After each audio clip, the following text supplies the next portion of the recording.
When I think of Christ, I think of love, mercy, forgiveness, strength, and sacrifice. When I think of my dad, I see the same traits. My family has a deeply broken beginning. My grandfather abandoned his family, so my grandmother placed my dad in an orphanage when he was a toddler. He remained in the orphanage until middle school when my grandmother moved her children to Cleveland, Ohio.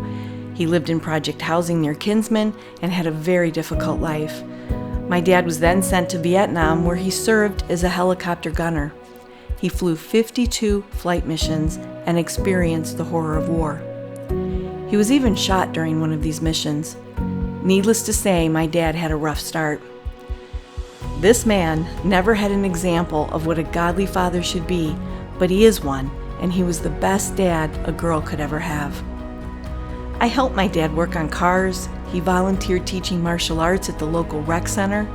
He loved watching my sister and I beat up the boys. He drove us to school and waited hours in the car while we were in play practice. My parents served at church and believed God should be part of our education. My dad never expected anything, but he worked hard and he appreciated help when he received it. In turn, he helped others. I watched him mentor kids in our inner city neighborhood, kids whose fathers had been killed at the local bar or addicted to drugs.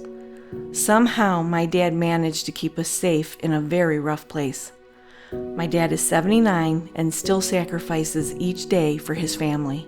He always reminds me that I just need to keep Jesus in my heart. To our dads out there, it's a tough job. Just keep Jesus in your heart and keep worshiping the true God who can release us from any generational pain. Whatever your dad's story is, you may not have great memories. You may not have a great relationship with your father. Remember, God is your father. He loves unconditionally and faithfully. Lean into his comfort and rest.